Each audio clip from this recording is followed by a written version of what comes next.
Welcome to week 29 of Emotional Regulation Insights. Jolene Watson here.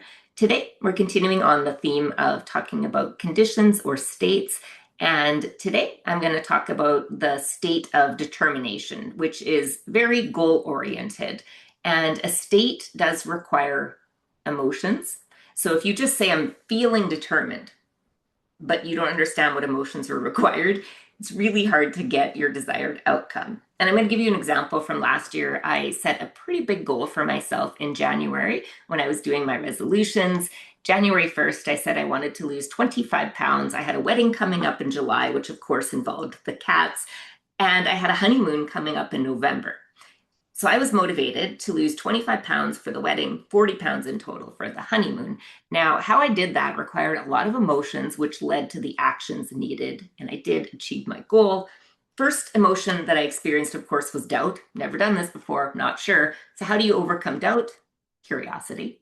Well, maybe I just need the right people. I need to learn from new people. So I joined an accountability group in the first 3 months, got tons of tools. Robin was amazing, and I learned all about nutrition. And I love not working out, so that wasn't necessarily a route I wanted to take. So I wanted to focus on the nutritional side, the eating healthier portion of where I was going.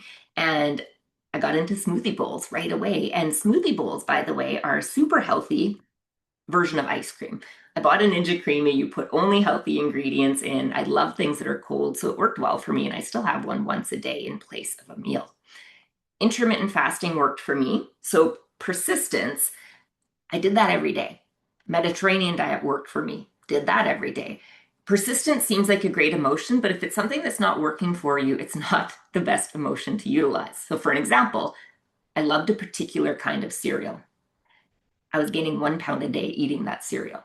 So persistence, not the right emotion, perseverance was, which was, that didn't work, let's try something new. If it works, I'm going to be persistent. If it doesn't, go back to perseverance. So I use these two interchangeably throughout the entire 11-month process. Now, passion is important, gets you energy, but ambition is even more important, which includes action. So I really like to combine these two: self-compassion, taking care of myself. There was a lot of emotions involved. Now, a lot of you know that I really love vision boarding. I offer workshops. There is neuroscience behind it. When you create a vision of what you're going towards, and of course, dignity, I am worthy, I decide, I put that right on this board, is you activate the reticular activating system in your brain when you can visualize what you want. And then you go into solution mindset orientation. And if you tell other people what you want, they go into solution mindset orientation. I remember saying to one of my friends, what's one tip that you can give me that'll help me be healthier? And it was really simple, and I still think about it every day. And he said, stop drinking your calories. I know you like lattes. So something I did, which was very simple, is not simple. It wasn't fun. There was a lot of frustration and regret when I was at a coffee shop and I had a lot of business meetings, is I switched to black cold coffee. No more lattes. Really cut down sugar.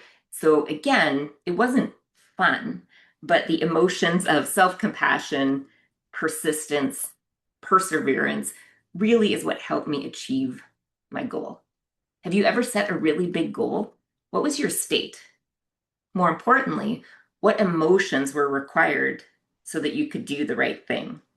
Like the behavior, the action. An emotion always precedes an action. Next week, we're going to continue on the theme of states and emotions, and we're going to talk about my new keynote, No Thank You Forever, but the state of assertiveness and what emotions, such as indignation, are really important to embrace. I look forward to seeing you next week.